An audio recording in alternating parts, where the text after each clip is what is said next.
or it's not something for anybody to feel sorry for the shooter. There's a lot of mentally ill people out there. And does that give everybody that's mentally ill the excuse to go around and shoot people? No. What they're doing is they're reaching right now because the case is over. The shooter's attorneys are about to get their last paychecks. And they're just trying to make a little more of a circus out of it, and let them, because it's about to be done.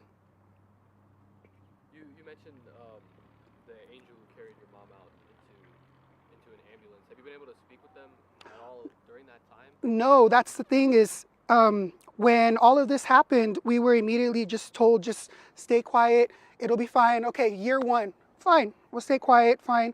Okay, year 3, all right, can we talk now?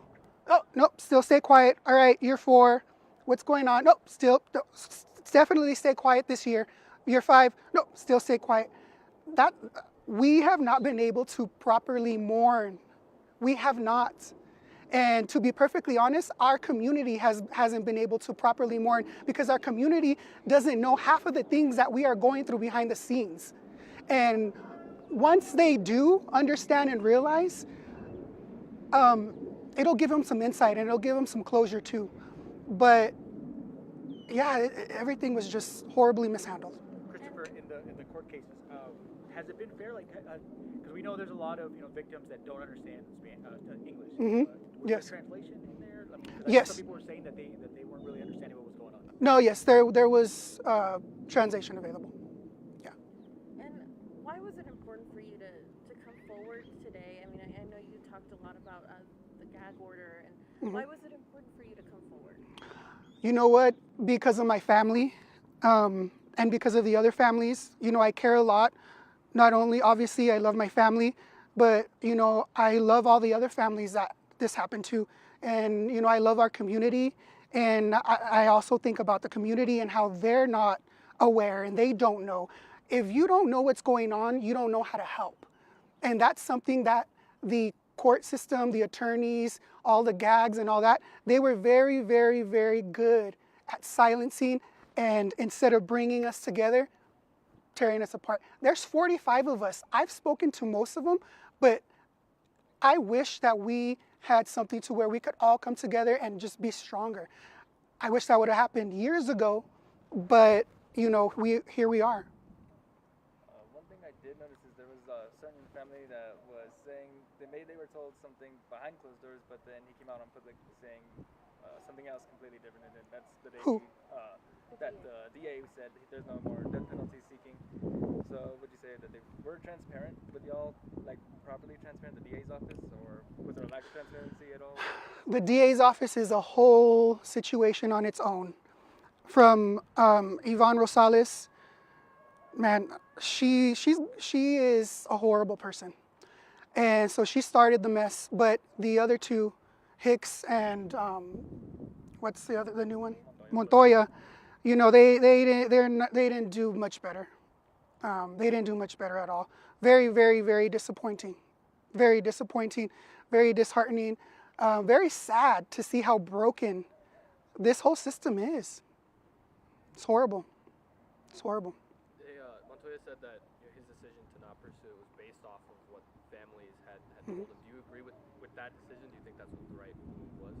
Well, like I said, I'm not going to sit here and say yes or no because this state case should have never happened. So to me, that's irrelevant because all I wanted was for him to be tried, and he was federally tried, and he got his sentence.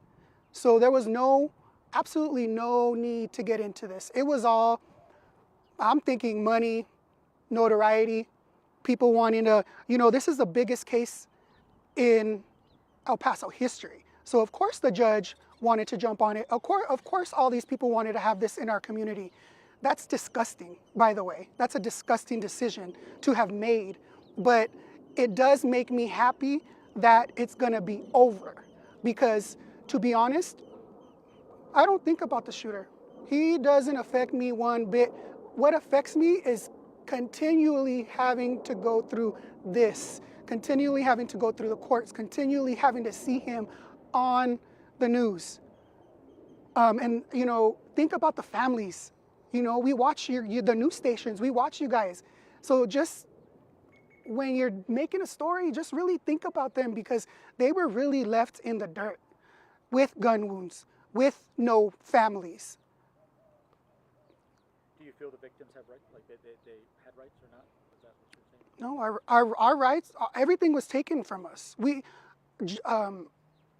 Everything was taken from us. Is there anything else? Lastly, anything that you would like to add that you think it's important for us to?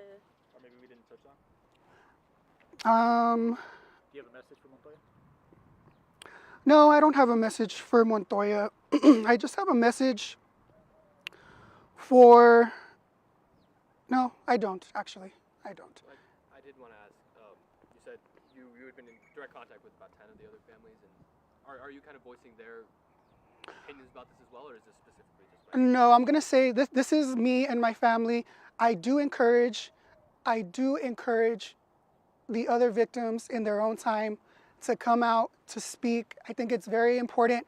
It's therapeutic. It also helps the community know what you personally went through, what happened, so that people know and we can be aware. The only way that we can change things is if we bring light to the situation. And what happened here was horrible. It was disgusting. And so the fact that it's about to be over, death penalty, no death penalty, whatever, let's just kind of focus on it being over, and we can all get to the next thing, because there is more things to come.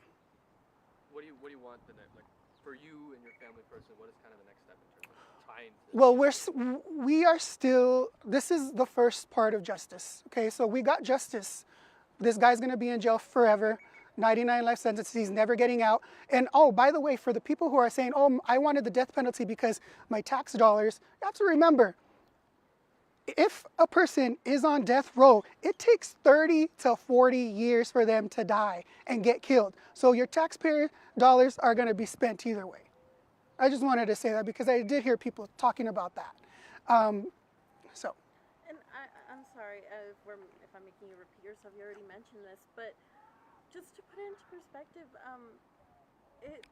if he did get the death penalty, it would have been more waiting around for the families. It would have been, again, more court dates. Can you kind of put that into perspective, just how difficult it would have been for families? Yeah. Well, let's talk about the mental health of the victims and survivors, and not talk about the mental health of the shooter. Let's have a story about that. I want you guys to put a story out about that. The mental health of the survivors and their families, they're suffering. It's something that can't be explained really unless you go through it. But I can tell you this, that our daily lives have been forever changed. Things like, for some, going to the store, feeling unsafe, depression, anxiety, PTSD, not trusting,